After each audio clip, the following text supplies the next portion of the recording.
FM Mercury, sahabat, dan di siang kali ini di perjalanan lintas kota, sahabat, kita sudah berada di talk show Suara Dewan. Sahabat, selama kurang lebih 1 jam perbincangan ini bisa Anda ikuti, baik itu melalui aplikasi On Ears ataupun juga di websitenya Mercury secara streaming, sahabat, dan di website di www.mercuryfm.id Anda bisa menyaksikan juga secara live di visual radio.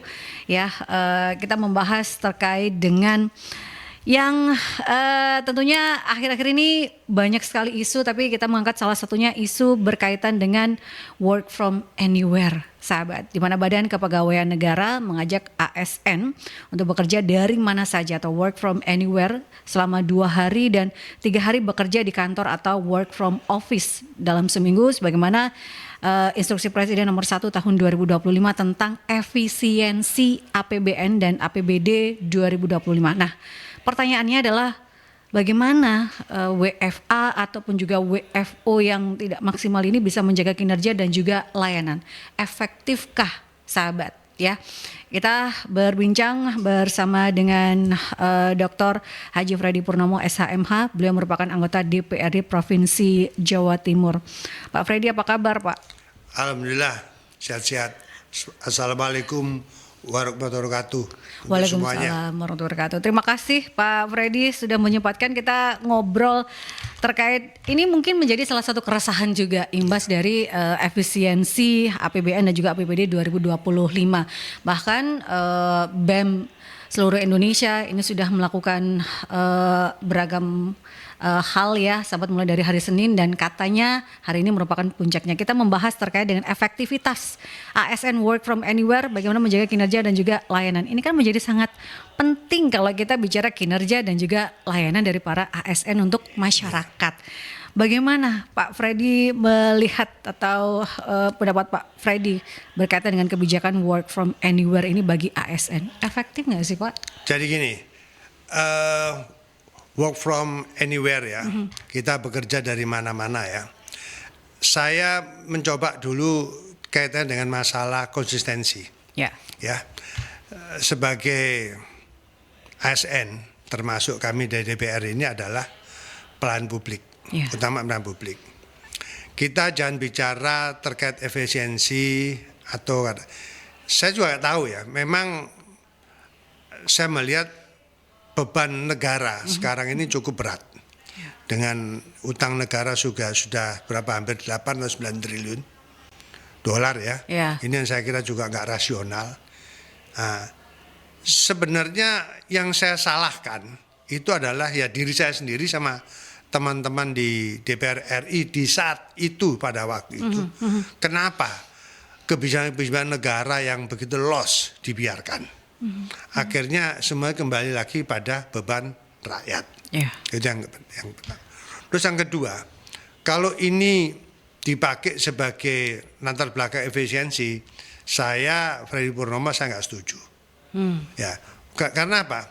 Di dalam urusan pelayanan publik itu adalah betul-betul tugas negara, tugas pemerintah yang bisa memberikan segalanya untuk pelayanan, ya, untuk kepentingan masyarakat, intinya gitu. Jangan nanti karena beban ini masyarakat jadi tidak maksimal dilayani. Nah, oleh karenanya kita melihat work from anywhere ini lihat daripada kebutuhan. Nah, kalau dari sisi ASN itu kompetensinya sudah memang betul-betul profesional, sebagaimana sebagai semangat yang didengungkan di dalam undang-undang ASN, ya, baik undang-undang 5 2014 dan sudah berbeda dengan undang-undang 20 salah tahun 2003 atau 2004 waktu itu. Intinya memberikan satu spirit kepada ASN ini adalah kompetensi, bekerja secara profesional. Terus kedua, juga mengikuti tuntutan perkembangan zaman. Sekarang zamannya sudah zaman melek teknologi.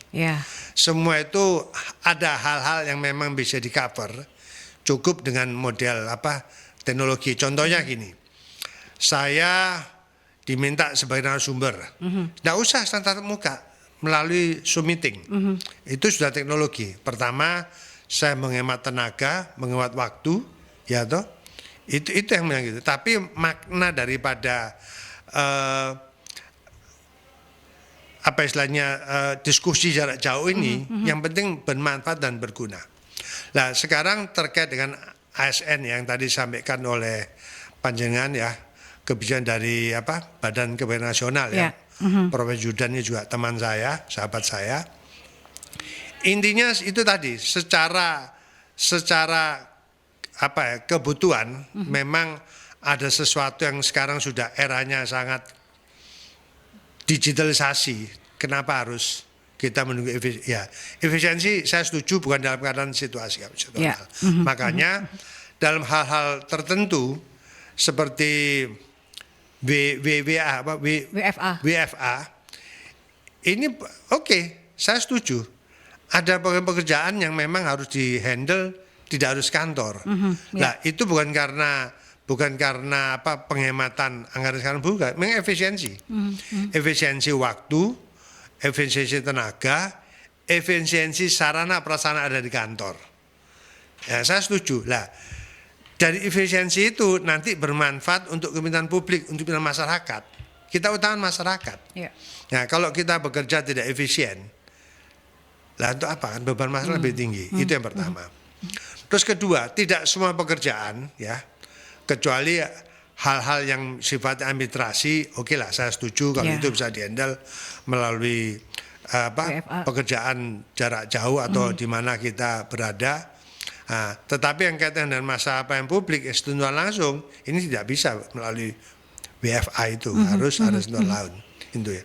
Nah, jadi niat kita ini jangan melihat efisiensi karena negara sangat sulit, bukan. Itu bukan jawaban yang memberikan satu solusi, bukan. Itu menandakan bahwa ini menjadi beban publik lagi gitu loh. Tetapi karena sekarang situasi kondisi sudah semakin canggih dengan teknologi, terus kemudian ASN-nya itu profesional sesuai dengan kompetensi keahlian di bidangnya. Nah, itu yang saya sependapat. Ya, kita tahu ya di zaman pasca reformasi SBY sudah membuat satu kebijakan reformasi birokrasi, di mana kelembagaan pemerintah dilakukan efisiensi. Betul. Itu konsekuensinya itu berdampak pada pegawai juga. Saya setuju karena itu beberapa hal yang memang dihandle melalui sarana prasarana yang lebih modern. Terus kemudian di zamannya Pak Jokowi ada istilahnya penyederhanaan birokrasi, di mana eselon 4 itu dikurangi ya, hampir 70-80%, kecuali yang hubungan dengan masalah pelayanan publik langsung ini masih dipertahankan.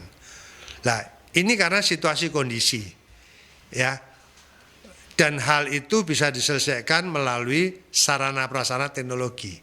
Satu hal yang lebih mudah sekarang, contohnya pemerintah ya dalam hal tertentu sudah membuka namanya call center. Pengaduan masyarakat melalui call center. Tidak perlu kita tuh face to face datang ke kantor. Itu saya setuju. Itu memberikan satu kejelasan pada masyarakat, mengefisienkan waktu, tenaga dan sebagainya. Yang penting call center ini itu orang yang ada di dalam yang sebagai operator lah, itu kan harus standby terus harus itu. fast respon ya, Pak. harus itu. Nah, intinya gitu aja. Satu contoh sekarang kayak di Radio Mercury. Sekarang dialog interaktif melalui melalui jejaring virtual ya istilahnya. Masyarakat bisa dengar toh, kan tidak harus berdoyong-doyong ke Radio Mercury ya. Mendengarkan, menyaksikan melalui media televisi, melalui radio, ini juga salah satu teknologi. Nah, kalau itu menjadi landasan memanfaatkan modernisasi teknologi, saya setuju. Tapi kalau hanya sekedar efisiensi, tetapi harus saya suruh bekerja di mana saja ya, WFA ini terus, tetapi mereka tidak mempunyai kompetensi, tidak punya kemampuan dalam pengembangan atau pengetahuan tentang teknologi, apa gunanya? Ya toh sama aja. Malah mungkin ke bahasa saya lebih pada ya, kalau bahasa saya agak ekstrim ya belakangan bisa jadi toh. Jangan memanfaatkan ya, mungkin aja namanya manusia toh, dengan waktu 2 hari ini di luar, 3 hari di kantor. ya 2 hari saya manfaat mungkin cari aktivitas lain untuk tambahan ini. Ya, ini namanya korupsi waktu. Nah ini juga nggak baik lah. Sekarang bagaimana sistem ini, kontrol ini harus dijalankan. Yang penting mereka masih menjalankan kewajiban dan tanggung jawab sesuai kompetensi, sesuai dengan tugas mereka masing-masing. Intinya itu.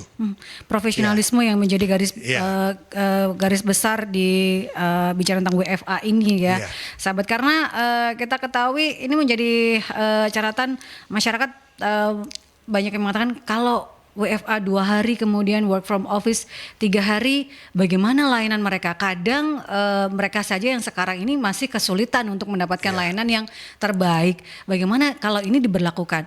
Dan Pak Freddy tadi mengatakan bahwa bisa saja, tapi ini harus dipilah lagi gitu ya, disesuaikan dengan kebutuhan layanan untuk masyarakat seperti ya Pak Freddy. Nah kalau kita bicara regulasi dengan kebijakan WFA ini, sudah memiliki regulasi yang jelas di tingkat daerah belum sih Pak?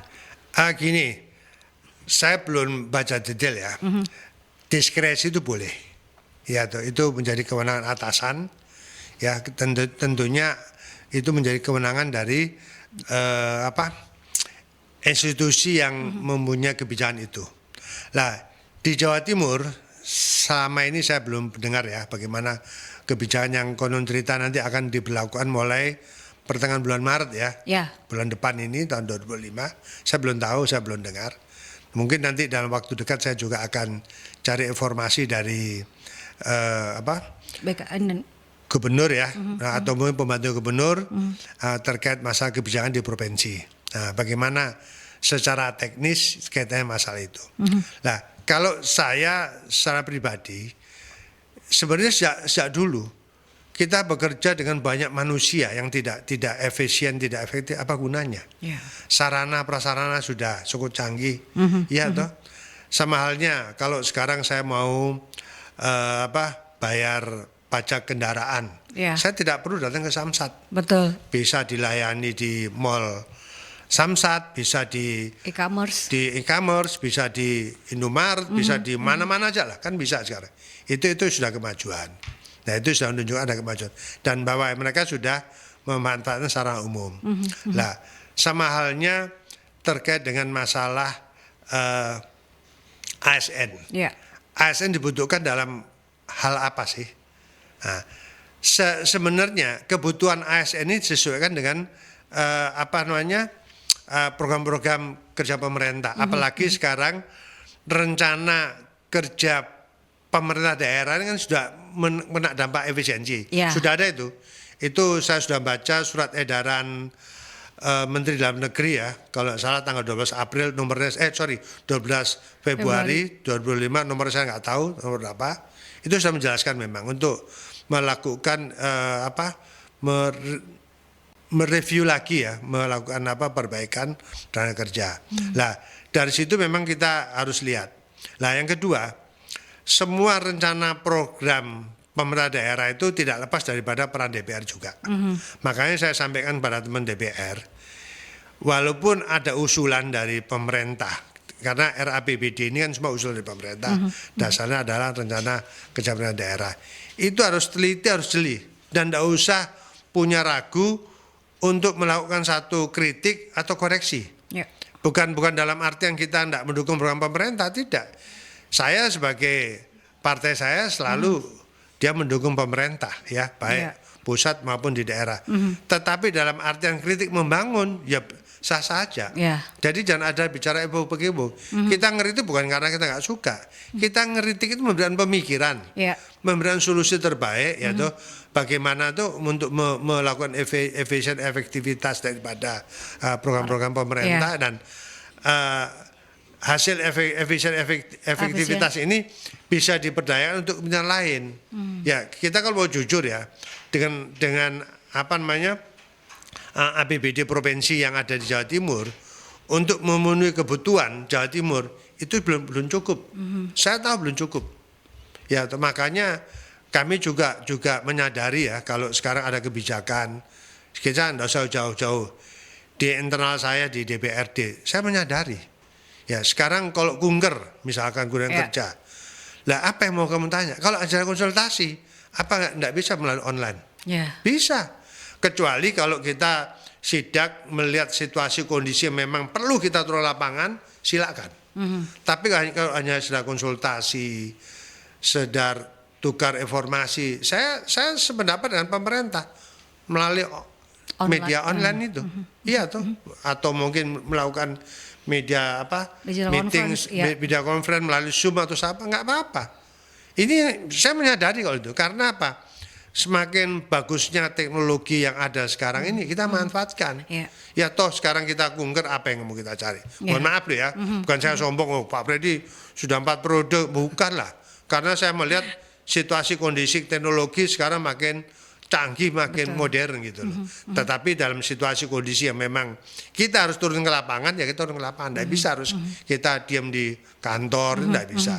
Harus memang DPR harus proaktif mendekati ke masyarakat, tidak harus usulan masyarakat kita terima, ya kita dengarlah minimal gitu.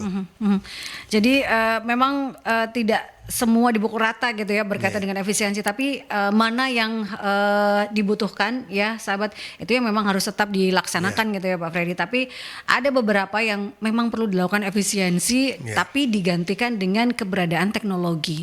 Itu yang utama kalau kita bicara tentang efektivitas. Tapi kalau untuk ASN yang layanan-layanan, ya kita bicara lagi, ini kan untuk masyarakat. ASN tadi Pak Freddy mengatakan adalah pelayan publik, jadi itu yang diutamakan sahabat. Jadi kalau kita bicara tentang kesiapan infrastruktur digital, ya ini kan juga berpengaruh ke daerah-daerah. Apakah sudah siap Pak Freddy dengan mungkin SDM-nya, kalau kita bicara tentang dengan penggunaan teknologi, apakah itu juga sudah siap? Kalau menurut Pak Freddy seperti apa? Jadi gini, yang sederhana aja ya. Sekarang internet itu kan sudah masuk sampai tingkat desa. Ya. Ya toh. Sekarang kalau kita menggunakan satu sistem usulan ya, kita melalui ada namanya di pemerintah itu SIPD, Satuan Informasi Perangkat Daerah. Ya. Nah, itu sudah dianu. Nah, tergantung sekarang operator. Ya. Operator itu harus betul-betul peka ya dengan teknologi, dan kapasitas teknologi itu mampu enggak untuk mengcover sekian banyak. Ya toh. Istilahnya kan kalau kapasitas enggak memenuhi juga bisa down juga toh, ya toh. Nah, terus yang kedua faktor keamanan. Sekarang banyak hacker ya. Hacker kadang-kadang yang merusak juga. Kita sudah niatnya positif, terus nanti di hacker jadi berita, apalagi sekarang suara orang bisa di AI itu. Nah, itu kan bahaya. Nah, itu perlu adanya kontrol gitu ya Pak. Kemampuan ya. Ya, yang kesigapan mereka-mereka yang menghadapi yang itu tadi, yang gangguan-gangguan di luar ini. Kita sudah istilahnya sudah lempeng untuk gunaan teknologi, dan manusia pasti ada gangguan. Betul. Nah, mengantisipasi itu yang sangat penting. Makanya kalau saya lihat sekarang ini, melek teknologi itu sudah bukan di pertengahan kota, sampai desa pun ada. Dan itu nggak terlalu sulit. Satu contoh gini, ya, suami kerja sebagai TKI di luar negeri ya, dia kan anytime kan bisa dialog dengan anak istri keluarga melalui WhatsApp, ya, video call. Nah, itu kan sudah teknologi. Saya kira yang lain pun bisa. Ya, kalau misalkan saya ada problem di luar kota dengan si A, dengan teman ada pejabat di sana, saya bisa video call toh, atau HP video call. Video call yang sama aja face to face juga toh, kan sama sudah. Nah, ngapain saya harus ke sana, ya toh. Nah, kecuali itu tadi, kalau yang memang betul-betul kita harus turun, ingin tahu satu peristiwa atau kejadian, ya kita harus turun gitu. Itu saya kira itu, Mbak. Ya, nggak usah jauh-jauh gini. Satu contoh, saya kalau ke dapil, saya sudah jarang bawa mobil saya pribadi, ya toh. Saya naik kereta api, ya on time. Kereta api itu on time, kecuali kalau ada gangguan alam ya. Lebih efisien. Saya ke Bojonegoro 1 jam 20 menit. Kalau saya bawa mobil 3 jam, belum saya bicara BBM, belum faktor keamanan, lain-lain. Lebih enjoy saya. Saya nggak stres, nggak apa ya toh. Di sana saya bisa gunakan kendaraan lokal toh. Ya apakah itu kita nyewa ya. Hitung-hitung lebih efisien. Nah, ini yang kita katakan memanfaatkan. Nah, ini yang semacam ini tanggung jawab negara atau pemerintah.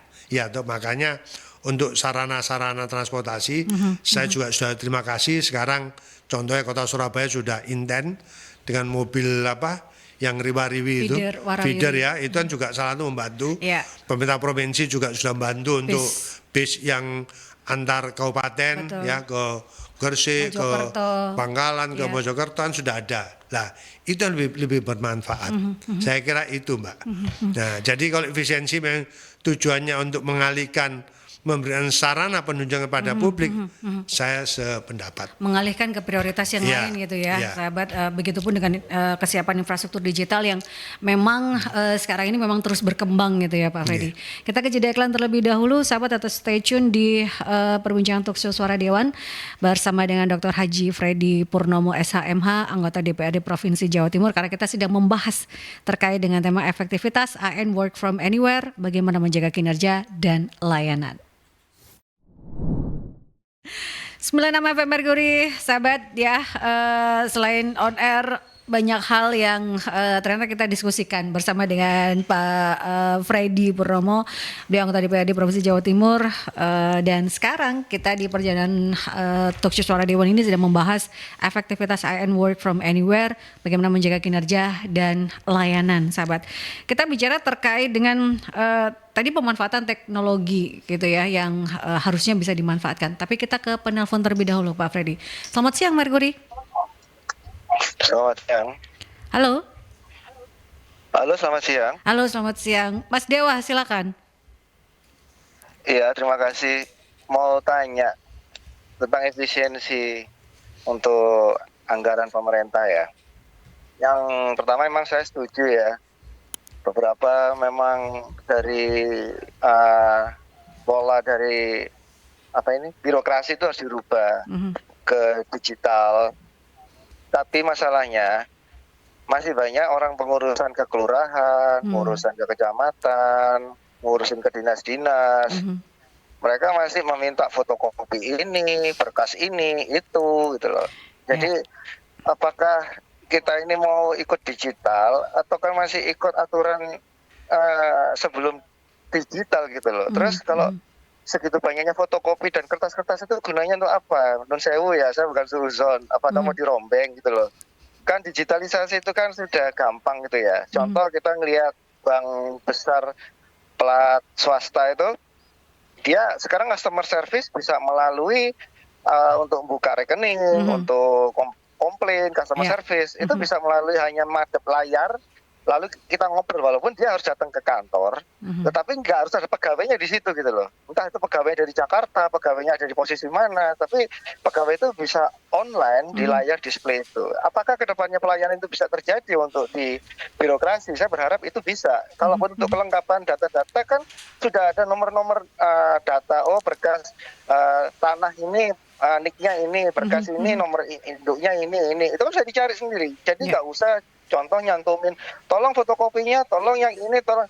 Berarti kalau ada pemalsuan kan sudah jelas nomornya itu nggak terdaftar, gitu aja sih. Terus yang kedua, efisiensi untuk Jawa Timur. Saya berharap, ayolah kita saling kolaborasi antara kabupaten dan kota madya. Mungkin instruksi dari Jawa Timur di Bu Kofifa, aturan bagi teman-teman rekan-rekan yang mau ke luar kota, contoh teman-teman Surabaya atau teman-teman provinsi lah ya, mau main ke Kota Malang, mau main ke Jombang, main ke Banyuwangi, nggak usah nyewa-nyewa hotel lagi. Kenapa? Banyak loh kantor dinas yang punya skala aula, skala ballroom, ada kan? Dinas dari Banyuwangi, ada dinas kesehatan, dia juga punya yang gede ballroom. Terus dinas di Jombang, dinas tenaga kerja, dia punya juga mes untuk menginap karyawannya. Jadi udahlah, efisiensi, kalau emang efisiensi, kemanapun Anda mau main selama lingkup Jawa Timur, ya haruslah ya ke teman-teman ini. Jadi kerjasama sama, contoh dari provinsi mau, tolong sounding aku mau ke Malang, bisa nggak dicarikan tempat lokasi dari dinas yang bisa kita tempatin. Jadi itu akan mengefisiensikan dana dan gedung itu dipakai maksimal. Sekarang kenapa coba kita bangun mall serbaguna, pelayanan terpadu, ini itu, tapi ujung-ujungnya masih nginep di hotel, nginep masih butuh fasilitas. Belum lagi ya, saya buka ya Pak. Memang beberapa saya juga orang IO. Kadang hire kita, Mas mau handle ini untuk acara 4 hari. Tapi nyatanya memang ngomongnya booking 4 hari, tapi mereka di hotel cuma dua hari, sisanya ngelencer gitu loh. Sisanya itu bukan acara gitu loh. Nah ini kan buang efisiensi gitu loh. Saya juga nggak ngecilin mereka untuk jalan-jalan. Tapi ya mbok, emang kalau izinnya 2 hari ya jangan ngomong 4 hari. Memang situ alokasinya nanti masuknya ke pusat gitu loh. Tapi ini juga termasuk sentilan juga. Pak SBY dulu juga ngomong efisiensi untuk energi. Pernah kan sampai jam sekian jangan sampai ada aktivitas.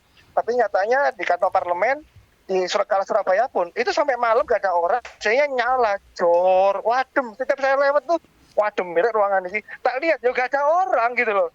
Nah efisiensi energi juga harus perlu Pak. Jadi yang ngomong setuju dengan energi listrik, bus listrik atau feeder, ya harusnya juga ke depannya beberapa transportasi BBM yang pakai fosil, ya udah alokasikan untuk tenaga listrik. Mungkin Satpol PP-nya udah pakai sepeda listrik, gak usah sepeda motor listrik. Sepeda listrik kan murah-murah, 1 juta 2 juta, bukannya motor listrik sampai 30 juta. Jadi itu bisa membuang beberapa inventaris yang kendaraan yang sekarangnya nggak diservis, sudah mangkrak, dijual aja gitu loh. Saya melihat beberapa sekolah, dinas pendidikan, juga beberapa dinas, nggak mau nyebutin lagi, itu kalau masuk di daerah-daerah, itu masih banyak inventaris mobil mangkrak tahun 90-an, sepeda motor mangkrak di gudang sampai ada 4, ada 6.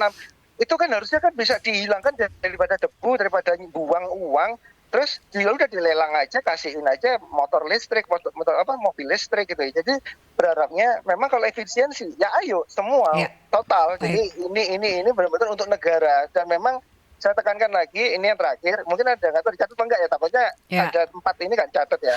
Jadi yang terakhir, bagaimana efisiensi mereka mau bekerja. Contoh di dalam masuk kantor aja, saya masih melihat, tiap saya datang ke kantor gubernuran, ngambil undangan, masih aja banyak mereka yang nganggur, masih banyak yang nggak tahu ngapain gitu loh. Nggak ada yang bener-bener, wah ini kerja semua. Ya kayak di kelurahan Pak, pasti ada yang nyambi ini, ada yang nongkrong di kantin, ada yang, aku pikir ini aja di kantor sudah gini, apalagi efisiensi di rumah. Nah, bagaimana caranya disiplin mereka biar bisa dipercaya, apakah harus bikin video call bahwa dia bekerja. Kalau nggak gitu, mereka nanti jam sekian aku absen, lalu ini nggak ada, aku patiin aja, aku mau ngapain. Karena secara ya, saya ngelihat aja di mall, di jam kerja pun, mereka masih ngelencer belanja, pakai baju PSN lagi.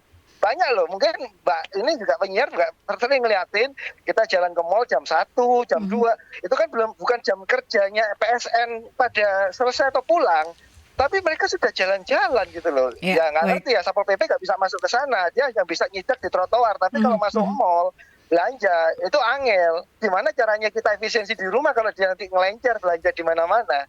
Mohon maaf ya kalau ada kritikan agak tajam. Terima kasih, selamat pagi. Selamat pagi Mas Dewa ya, karena dia semangat pagi terus Pak. Sampai PNS dia bilang PSN ya.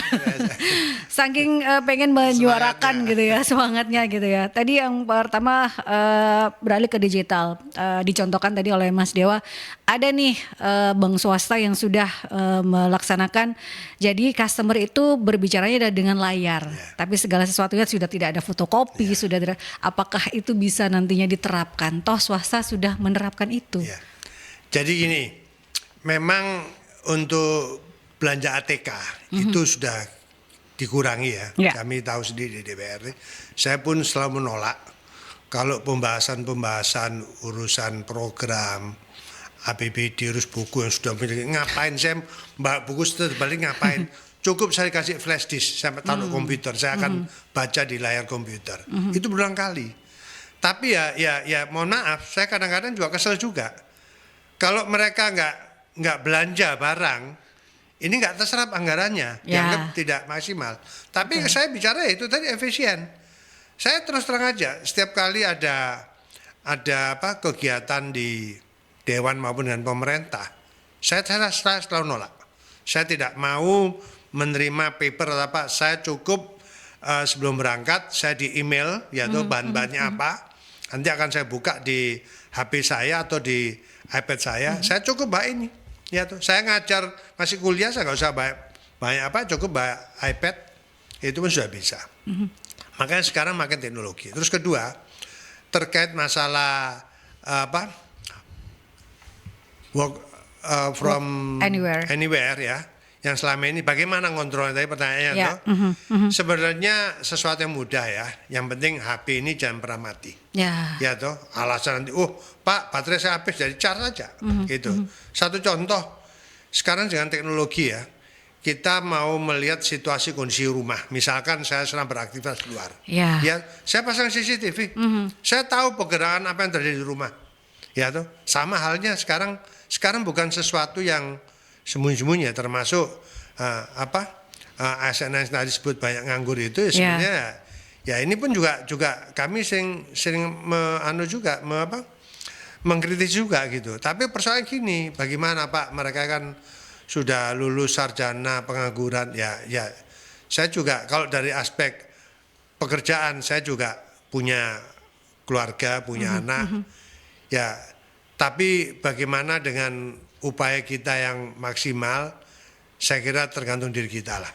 Ya tuh, semua pekerjaan itu bisa kita cari asalkan kita tidak diam. Intinya gitu. Makanya efisien yang terkait tadi bekerja dari mana saja tadi. Lah ini yang penting fungsi kontrol. Intinya itu aja. Mengenai efisien tempat-tempat sarana pemerintah. Selama ini tadi disebutkan, pemerintah juga sudah banyak memberikan peminjaman secara gratis. Ya, itu yang betul-betul untuk kegiatan yang memang berbau massal. Tetapi pemerintah pun juga perlu namanya istilahnya perawatan ya. Kalau ini digunakan hanya untuk kegiatan-kegiatan seremonial, ya tidak mungkinlah gratis, ya toh.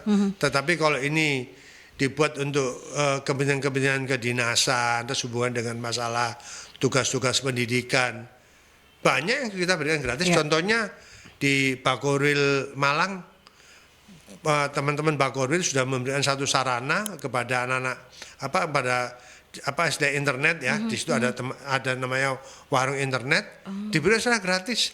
Kecuali kalau dia mau minum ya bayar.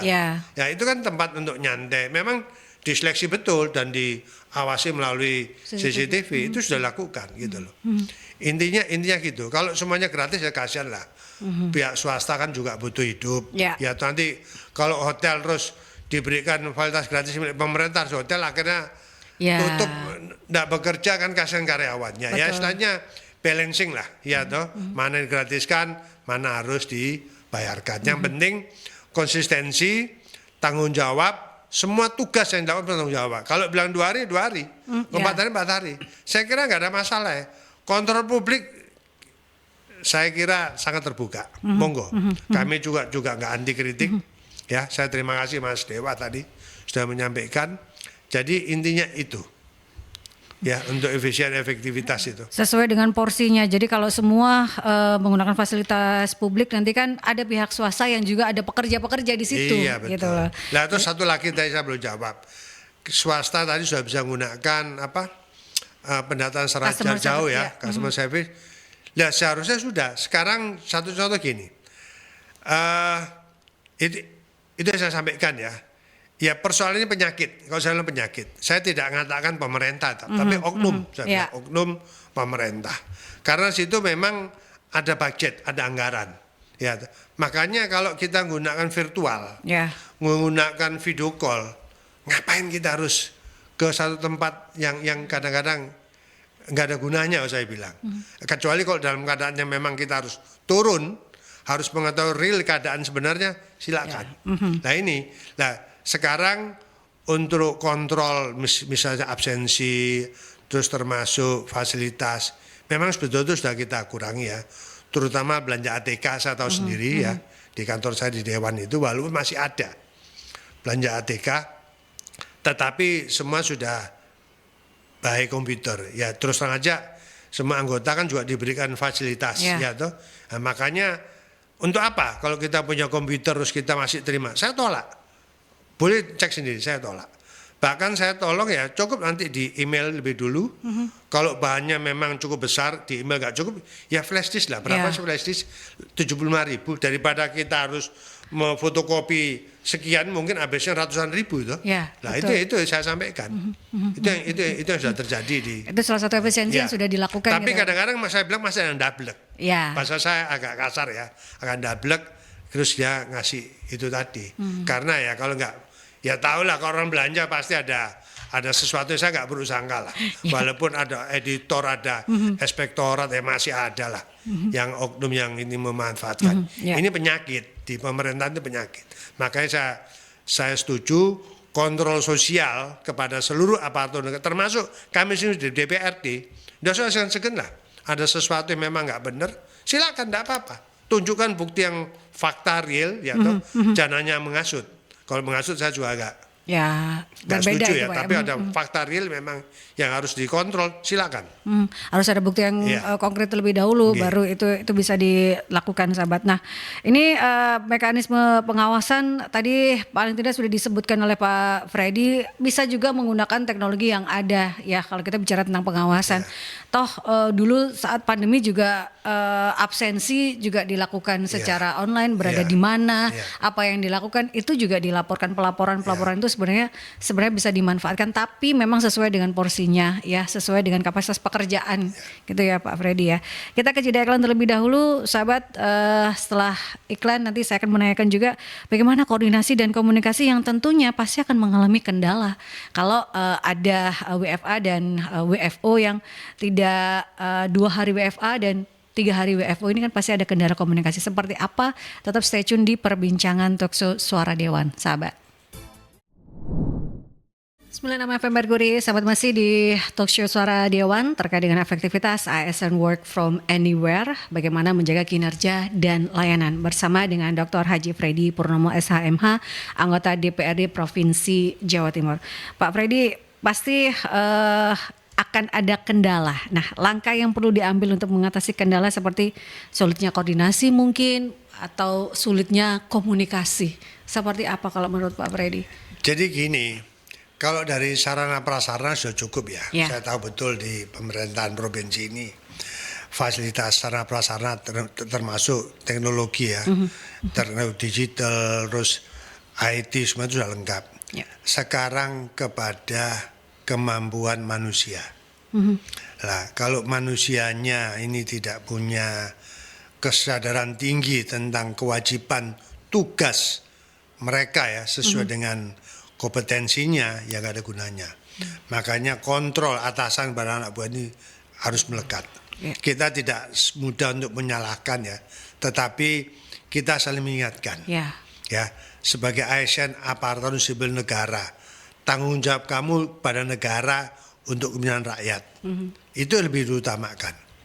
Saya ya ini yang saya sampaikan. Makanya kalau terjadi ini ya manusianya, atasan bisa melakukan satu evaluasi. Ya. Evaluasi, nggak usah segan-segan. Kalau memang dia tidak punya kemampuan, keahlian di bidang tugasnya, ya cari yang lain. Itu yang saya sampaikan. Makanya sesuai dengan keberadaan ASN ini kompetensi ya. Jadi ASN itu aparatur sipil negara bukan dari PNS, termasuk dari kelompok profesional. Makanya untuk jabatan tertentu, baik eselon 2, eselon 1 ini bisa diisi oleh swasta, Ya. non PNS. Nah, sebenarnya ASN mereka bekerja secara profesional, dan ini sudah terjadi di beberapa kementerian, ya toh. Cuma di pemerintahan provinsi belum terjadi gitu. Seharusnya ini harus membuka lebar. Jadi mereka-mereka yang punya kompetensi, kemampuan di bidangnya. Ya. Kenapa kalau ingin mengabdi untuk memperbaiki, tidak harus kita berikan kesempatan, melalui prosedur ya ada seleksi, ada uji kompetensi, ada tes psikologi, ya toh, terus istilahnya integritas harus tahu, terus kemudian target kemampuan dia harus bisa juga kan, intinya gitu. Nggak ubahnya kayak kita kalau mau studi sampai lulus sampai dengan doktor kan kita juga harus punya kewajiban toh ya, baik kita harus studi harus nanti membuat satu terobosan penelitian segala, itulah namanya kompetensi. Makanya hal-hal yang dikatakan ASN work from Anywhere. anywhere itu harus dilihat dulu. Kalau dia memang basicnya orang lapangan, Ya. jangan diberikan di office atau di Ya. administrasi, bahaya. Nah, tetapi kalau dia memang menguasai dalam bidang administrasi, silakan. Intinya gitu. Nah, memang bicara pemerintah ini lebih banyak kepada kepentingan publik, pelayanan. Pemerintah pelayanan. Endingnya adalah peningkatan kesejahteraan, memberikan pengayoman, terus keamanan, ya toh, ketertiban. Itu yang harus dijaga. Jadi pemerintah bukan dilayani, kewajiban pemerintah harus melayani rakyat. Bukan rakyat melayani pemerintah. Makanya dibutuhkan tenaga-tenaga yang profesional, sekali lagi sesuai dengan kompetensi, sesuai dengan keahlian mereka masing-masing. Yang penting punya integritas, tanggung jawab, ya toh, dari semua tugas. Bahasanya lebih keren lagi, yaitu tadi tanggung jawab kita adalah pelayan. Ya, jangan sampai kita layan. Kadang tadi bilang kita kesulitan, ya sudah. Kalau saya sampaikan pada atas langsung, ya toh. Nah, sekarang kayak kejadian adik-adik atau anak kita demo ini, isi bahasa saya itu gregetan. Saya pun ya pernah jadi mahasiswa. Ya. Pada saat tertentu saya kadang-kadang pernah ngalami, ya bos bayar pajak, terus semua kewajiban masih dipenuhi, masih ada kesulitan kita, terus malah ditekan. Akhirnya puncaknya itu tadi euforia, Ya. demo. Betul. Nah ini ya untuk mengantisipasi biar tidak banyak demo, ya sudah perbaiki semua kinerja sesuai dengan kompetensi, sesuai dengan kemampuan kita masing-masing. Karena itu Kira-kira tadi 4 poin ya, peningkatan kesejahteraan, pengayoman, keamanan, ketertiban. Kalau masyarakat mendapatkan itu semua, ya tidak akan terjadi demo dan lain Iya, sebagainya. Itu yang utama. Ini ada pertanyaan dari WhatsApp Messenger Pak Freddy dari Pak Andika di Sidoarjo. Apakah menjamin Pak jika itu diterapkan pelayanan akan tetap optimal? Saat ini saja yang kerjanya full pelayanan masih ada yang tidak maksimal. Kemudian apa yang akan dilakukan oleh anggota Dewan? Apakah DPRD tidak buka online pengaduan mungkin Pak? Ya itu memang sudah ada ya. Jadi kita pun di DPRD pemerintah juga ada call center untuk pengaduan ada. Saya cuma sudah lupa ini. Ya. Itu ada. Memang bukan hanya masyarakat, saya pun pernah mengalami ya. Saya nggak usah sebutkan ya. Satu ketika kampus saya itu memerlukan satu izin dari pemerintah, saya nggak usah sebutkan pemerintah mana, mengalami kendala. Padahal hal yang sepele sebenarnya. Ternyata ya ada oknum yang memang sengaja memanfaat kepentingan. Saya bukan ngertak, bukan karena anggota DPR, saya datangi. Akhirnya selesai juga gitu loh. Bukan karena DPR enggak. Ini gini, ndak usah ragu. Jadi kalau ada oknum yang memang memberikan satu pelayanan buruk, yang penting nggak fitnah. Ada dokumen ya yang sudah dilakukan, tetapi tidak dilayani maksimal, tidak apa-apa. Sekarang ada suara pembaca, terbuka toh. Yang penting nggak fitnah gitu aja. Terus ada call center untuk pengaduan, silakan. Intinya begitu. Kalau belum layani terus saja terus. Lah, tetapi itu tadi yang saya harapkan betul-betul objektif. Intinya itu. Jadi kami di DPR mau pemerintah sebenarnya saya tidak pernah menutup diri ya. Nah, tapi karena kadang-kala ada kebatasan waktu atau tenaga. Di DPRD itu ada yang standby, ya toh. Waktu kerja bahasanya piket ada. Nah, kalau pada hari itu misalnya ada pengaduan publik, ada demo sampai tidak dilayani, berarti tanggung jawab siapa piket pada waktu itu. Ya BK harus turun tangan, paling kehormatan. Intinya gitu. Tapi ya masih ada rekan kami yang kadang-kadang tidak istilahnya mengabaikan daripada kewajiban ada. Jadi intinya kontrol sosial publik silakan ya toh apapun, tetapi dalam konteks yang real, yang fakta, bukan karena manja minta lain enggak. Tapi kebetulan kalau memang ada kesulitan monggo. Niat kami sebagai penegak pemerintah adalah pelayan. Bukan untuk dilayani tapi pelayan. Saya kira itu, Mbak. Pejabat publik adalah pelayan masyarakat ya, bukan untuk dimintai dilayani oleh masyarakat. Itu yang harus digarisbawahi. Begitupun juga para ASN sahabat yang merupakan pelayan publik. Ini pertanyaan lagi dari Ibu Sulis di Surabaya. Pak, kalau ada program penghematan ya, begitupun juga dengan work from anywhere yang alasannya karena penghematan, kemudian kenapa masih ada perekrutan pegawai seperti di dinas-dinas itu masih banyak honorer, kemudian ada juga PPPK atau P3K, gimana itu Pak? Jadi gini ya, saya pernah rapat dengan Badan Kepegawaian Daerah. Memang ya masih dibutuhkan dari beberapa sektor. Lah, sekarang untuk rekrut PNS memang sudah kita batasi. Tetapi dalam kondisi tertentu kita butuh namanya pegawai kontrak.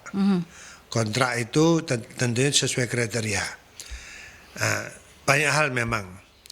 Jadi tenaga administrasi itu juga ada kontrak. P3K ya, istilahnya kontrak. Itu kita butuhkan maksimal setahun. Nah, saya melihat bahwa dari data yang sudah disampaikan oleh Badan Kepegawaian Daerah Provinsi, antara yang pensiun, ya, yang pensiun cukup banyak, termasuk meninggalkan, maka ada ada pengganti. Tetapi efisiensi memang betul sudah dilaksanakan. Misalkan sekarang ada pensiun 100 orang, kita nggak rekrut 100. Paling banyak mungkin 20-30. Ini yang kadang-kadang tidak diketahui oleh publik. Tapi kami di lapangan tahu. Nah, tapi saya sepakat efisiensi ya intinya tetap harus kita jalankan. Yang lebih diutama lagi tanggung jawab pemerintah adalah lapangan pekerjaan. Nah, makanya kita ini sangat dilematis.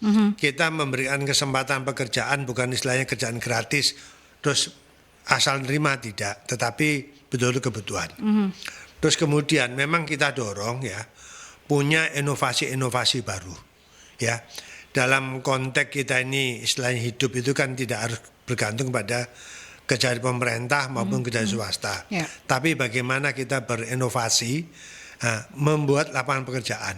Nah, kegiatan-kegiatan semacam UMKM, terus pelatihan-pelatihan, pemerintah memberikan kesempatan gratis. Saya contoh di BLK milik yang kerja, itu nggak dapat biaya.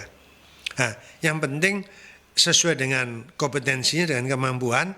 Nah, kadangkala setelah kita latih ya, ini saya pengalaman aja, terus dibutuhkan misalkan spesialis untuk bidang tertentu. Kadang-kadang sampai teman-teman di luar negeri pun butuh itu.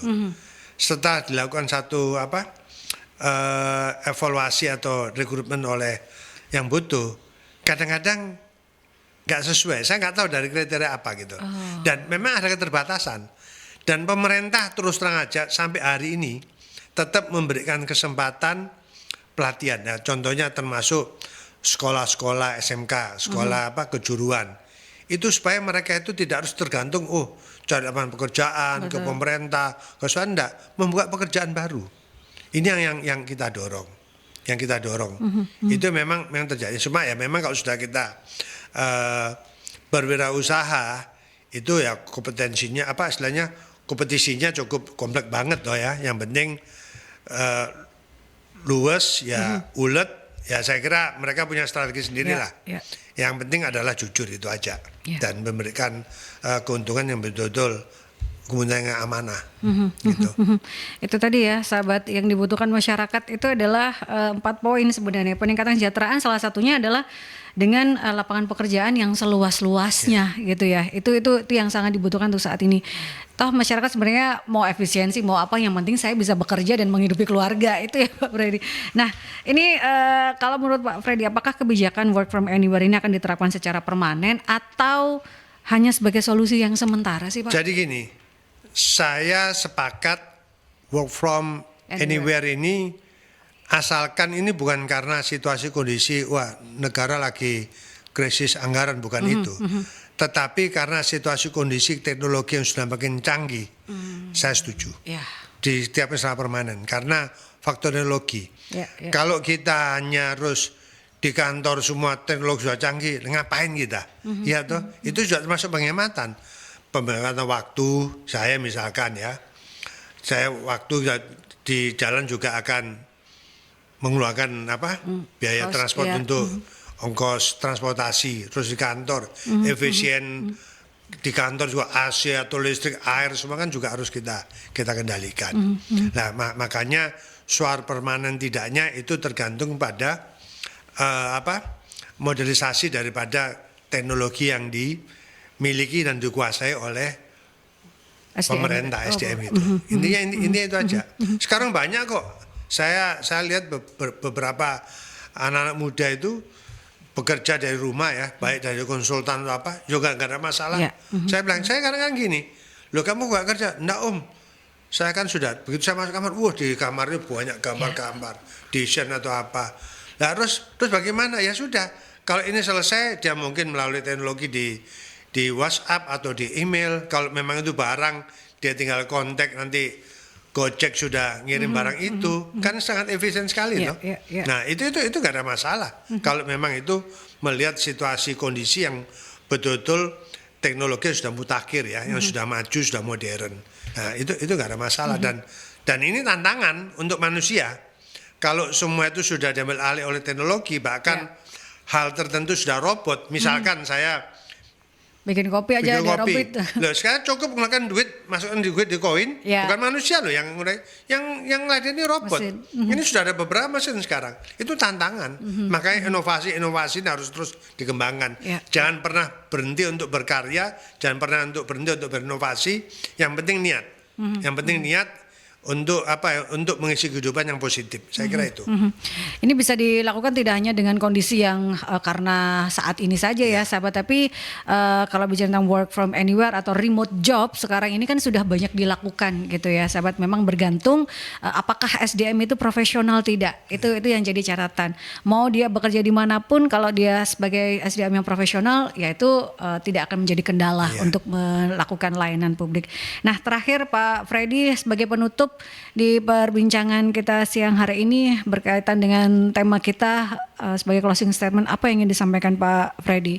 Ya, jadi gini, kalau ini sudah menjadi kebijakan pemerintah di pusat tentang ASN work from anywhere ya, tentunya saya berharap khususnya di jajaran ASN Provinsi Jawa Timur itu harus siap. Harus siap menghadapi, tetapi yang lebih utama lagi adalah tanggung jawab terhadap tugas, kewajiban tugas ya, semua pelayanan jangan sampai terganggu karena program WFA ini ya. Yang penting apa WFA atau WFU, yang penting kewajiban tanggung jawab tetap dijalankan. Saya pada prinsipnya kalau memang ini tujuan utamanya adalah karena efisiensi ya, dengan perkembangan teknologi mutakhir, saya sangat setuju. Tapi kalau hanya sekedar ini efisiensi karena anggaran, ya yang membuat pemborosan anggaran siapa? Ya, otomatis tanggung jawab pemimpin pada saat itu yang membuat kebijakan. Tetapi kalau ini memang urusannya memang dengan kemutakhiran, dengan modernisasi semua sarana prasarana di pekerjaan, ya kenapa kita tidak buat permanen? Tidak apa-apa. Intinya gitu. Satu contoh, sudah banyak negara-negara maju ya yang saya ketahui, Jepang contohnya itu, sangat sederhana. Saya pernah ketemu Gubernur Osaka pada waktu itu, dia tidak ada namanya istilahnya kayak protokol yang begitu ketat apa. Datang hanya satu asisten sama sekretaris, sudah ngobrol biasa, selesai langsung, dan tempatnya juga nggak di tempat yang khusus, dia ada di tengah mall dekat dengan masyarakat. Ini yang saya ketahui pada waktu saya hadir di Provinsi Osaka waktu itu. Intinya itu. Jadi saya harapkan juga ASN Jawa Timur itu sama. Pelayanan, terus kewajiban, tanggung jawab lebih utama ya. Terkait masa program memang ini dilaksanakan oleh pemerintah karena faktor teknologi yang memang sudah mutakhir, monggo silakan gitu. Nah, ya karena situasi kondisi, sebenarnya saya kalau ini yang menjadi alasan saya nggak sependapat. Yang penting itu tadi, apapun kebijakan pemerintah pusat, ASN harus siap sebagai ASN yang profesional. Ya, karena kewajiban, integritas dan tanggung jawab itu kan menjadi hal yang utama dari sebuah atau seorang SDM ini untuk bekerja ya, sahabat. Terima kasih Pak Freddy ya, Dr. Haji Freddy Purnomo SHMH, anggota DPRD Provinsi Jawa Timur, sudah hadir di Talkshow Suara Dewan di edisi kali ini, sahabat, 20 Februari 2025. Dan untuk ada yang tertinggal di perbincangan kita siang kali ini, sahabat, Anda bisa menyaksikan kembali di YouTube channelnya Mercury di Radio Mercury 96. Apapun kebijakan yang diberikan oleh pemerintah, tentunya kita sebagai masyarakat hanya menginginkan adanya peningkatan kesejahteraan, pengayoman, keamanan dan juga ketertiban untuk masyarakat, terutama masyarakat Jawa Timur. Dan stay safe, stay healthy, be happy. Assalamualaikum warahmatullahi wabarakatuh. Waalaikumsalam warahmatullahi wabarakatuh.